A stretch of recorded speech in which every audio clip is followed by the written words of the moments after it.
Сәлем достар, баршаңызға. Бүгін қазақтың ұлттық тағамы қарын бүрме дайындайтын боламыз. Менімен бірге видеоны соңына дейін қараңыздар. Менің арнама тіркеліп, лайк басып, жақсы пікірлеріңізді қалдыруды және қоңыраушаны басуды ұмытпаңыздар. Видеоны соңына дейін қараңыздар. Бұл тағам өте керемет болып шығатын тағам. Жасап көруге сіздерге кеңес етемін. Бізге керекті заттар қарын керек және бауыр, өздеріңіздің қалауларыңыз бойынша ет қоссаңыздар да болады. Мен ет емес, бауыр қостым, сосын және жүрек қостым. Кішкене өркеш қостым, сосын жылқының қазысын қостым.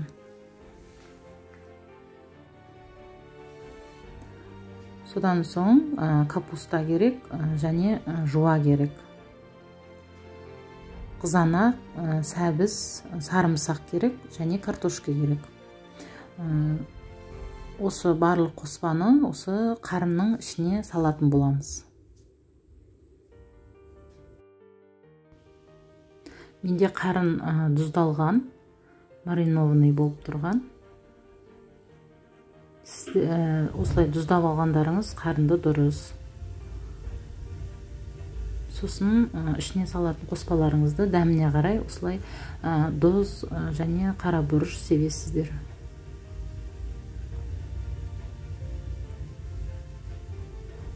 Бұл қазақтың ұлттық тағамы, бұл тағамның дәмі өте ерекше болып шығады. Барлық қоспаны осылай жақсылап араластырып аламыз.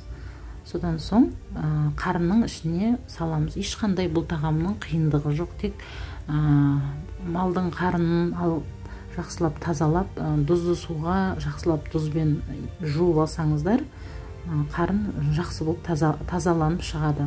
Содан соң қарынға тұз сеуіп бір күнге қойсаңыздар, оған тұз сіңіп тұрады.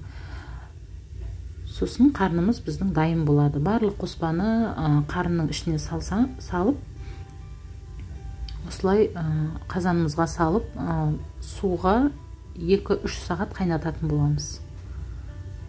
Өздеріңіздің қалауларыңыз бойынша етті салсаңыздар да болады. Мен ішіне қазы салдым. Қазы салғандықтан мен ет қоспадым.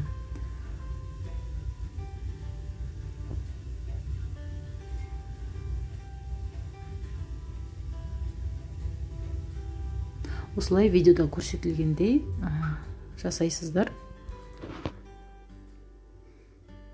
Мінекей қазымды салдым. Бізде бұл 3-4 адамға арналып жасалған.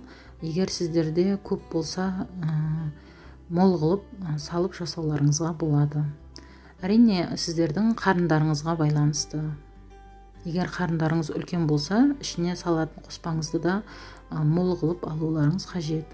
Мен барлық қоспаны осылай салып алдым.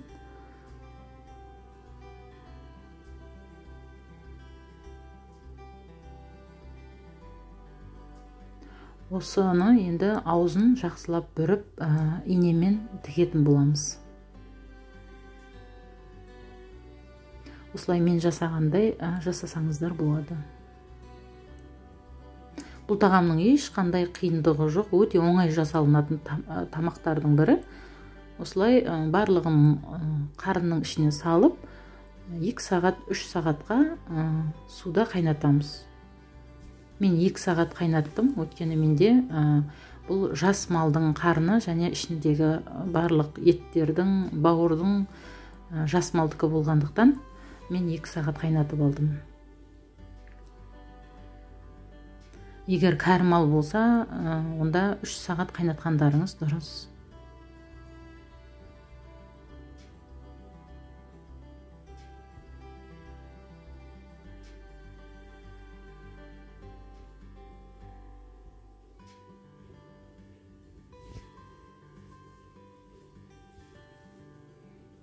Мінекей, мен барлығын салып, осылай дайындап алдым.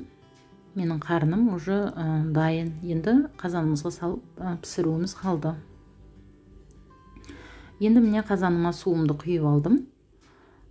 Астын қатты отқа қойып, қарнымды ішіне салып, осы судың ішіне бір сәбізімізді, жуамызды, лавр жапырағын, дәміне қарай сарымсақ, қара бұрыш және бір жуа салдым.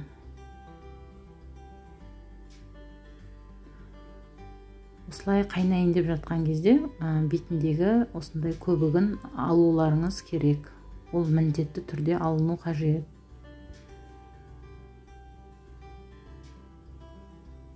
Жақсылап қайнағаннан кейін астын орташа отқа қойып,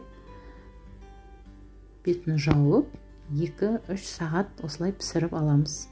Арасында дәміне қарай тұзын саласыздар және арасында қарнымызды екінші жақ бетіне аударып тұрғандарыңыз дұрыс. Мінекей достар, менің қарным дайын болды. Қарын бүрмеміз дайын болды. Мен 2 рет, 3 рет екі жағын алмастырып пісіріп алдым. Достар, мінекей енді қарын бүрмеміздің ортасын кесіп сіздерге көрсетемін. Өзінің буында, өзінің соғын ішіне сақтап пісірілетін қарын бүрме. Мінекей достар, қарын бүрмеміз, өздеріңіз көріп отырсыздар, қарын бүрменің ішінен өзінің сорпасы шығып жатыр. Сол сорпаға өте дәмді болып пісетін. Барлық жеміс те, ет те ішінде сол сорпаға өзінің буына піседі. Сол себепті бұл тағам өте дәмді болып шығады. Мен сіздерге жасап көруге кеңес етемін. Дәмі өте ерекше болып шығады.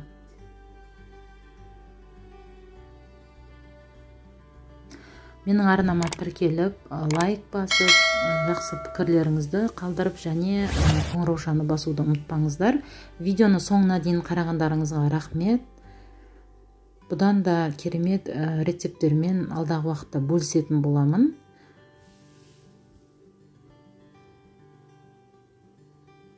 Сіздерге осы тағамды жақындарыңызға, қонақтарыңызға жасап көруге кеңес етемін. Бұл тағам өте ерекше болып шығатын тағамдардың бірі. Қош сау болыңыздар, сіздермен бірге Жанар Баймұрат.